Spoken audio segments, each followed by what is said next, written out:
Biocar. Biocar, votre confort, notre priorité.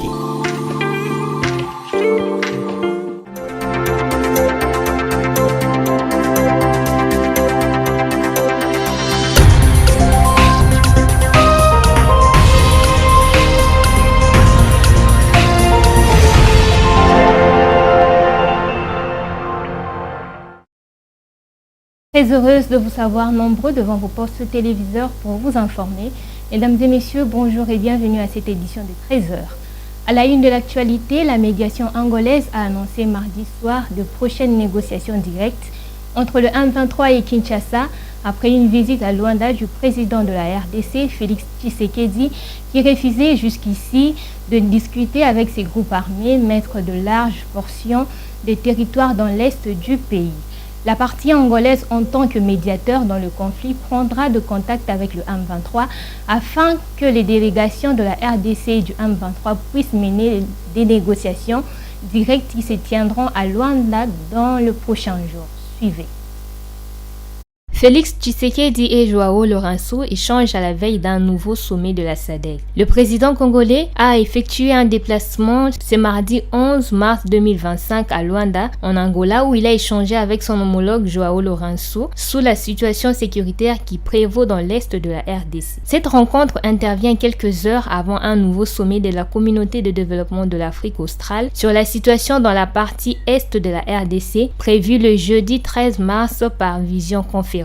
Les sommets recevra des informations récentes sur l'évolution de la situation sécuritaire en RDC et examinera les recommandations issues de la réunion extraordinaire du sommet de la Troïka de l'organe de coopération en matière de politique de défense et de sécurité de la SADC, tenu le 6 mars 2025, dit un communiqué de la SADC. Le président congolais a conduit depuis plus d'une année les processus de paix de Luanda sous les auspices de l'Union africaine afin de trouver des solutions à la crise entre la RDC et le Rwanda qui soutient le rebelle de l'AFC M23 dans l'est de la RDC. Cette démarche, bien que n'ayant pas abouti, a mis de base pour la situation du programme qui prend en compte cette fois-ci les processus de Luanda et de Nairobi. Ces deux processus fusionnés seront menés par les anciens présidents du Nigeria, Olusegun Obasanjo, et Kenya Uhuru Kenyatta, ainsi que l'ex-premier ministre éthiopien Haile Mariam Desalegn.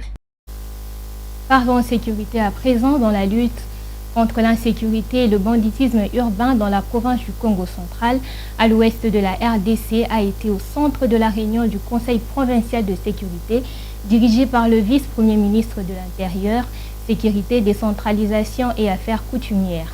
Ce mardi 11 mars 2025 au cabinet du gouverneur dans la ville de Matadi, chef-lieu de cette province.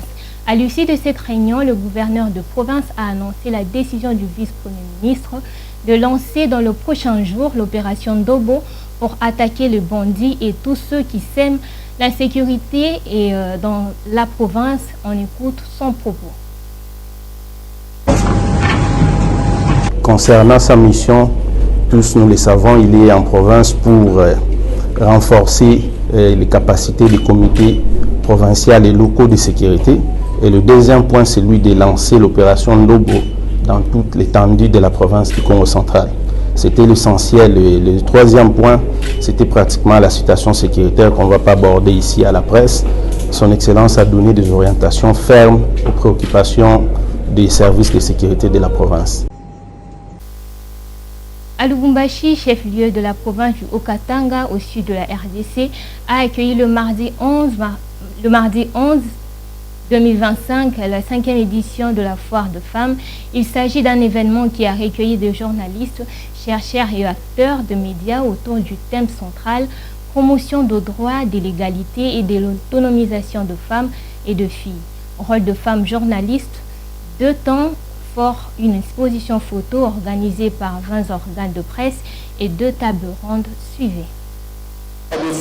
C'est dans le cadre des activités liées au mois de la femme que la 5e édition de la foire de la femme a été organisée dans la ville de Lubumbashi, chef-lieu de la province du Haut-Katanga, au sud-est de la RDC. 2 temps forts ont marqué cette cérémonie. Il s'agit d'une exposition photo sur les défis et réussites des femmes dans le domaine des médias et 2 tables rondes dédiées à la problématique des violences symboliques que subissent les femmes journalistes. Les intervenants ont expliqué sous différents angles les violences symboliques auxquelles sont confrontés les professionnels des médias en général et les femmes journalistes en particulier dans le traitement de l'information. Anto Moulanga, journaliste, a souligné la responsabilité des journalistes face à cette problématique. Ce que nous avons dit aux journalistes femmes et hommes qui ont participé à cette activité, c'était leur responsabilité par rapport au traitement de la question des violences symboliques qui très souvent est presque invisible de par nature. Déjà la violence symbolique elle est invisible et ce qui fait que les journalistes tombent souvent aussi,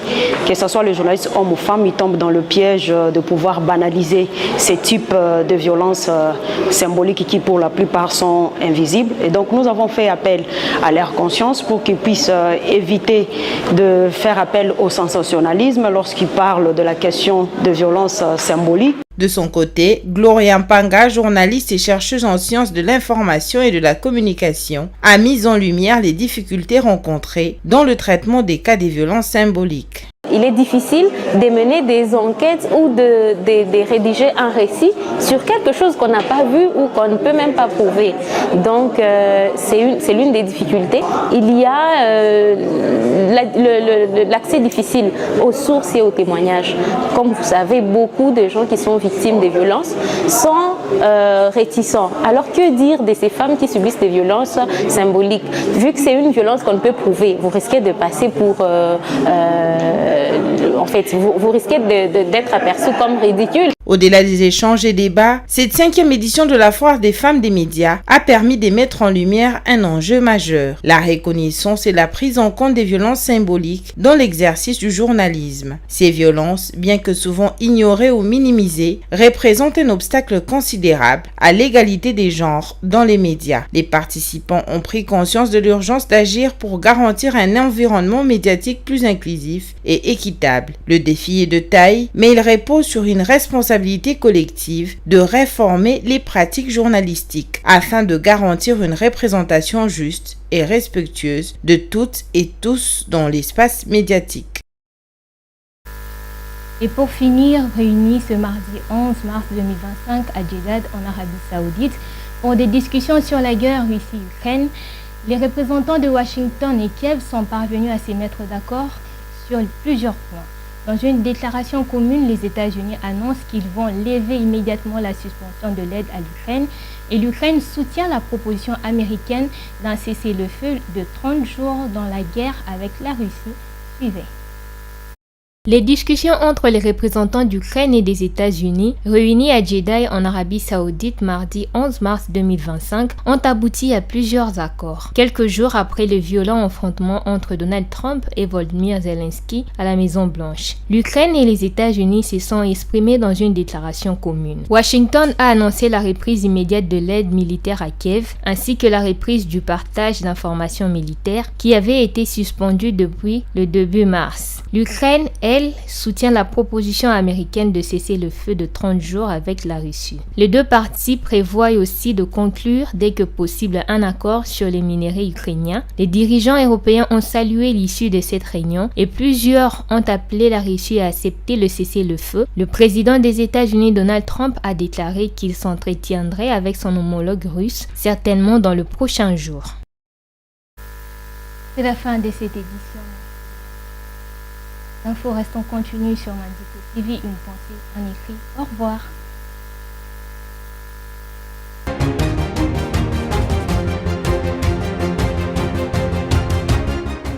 Ce journal vous a été offert par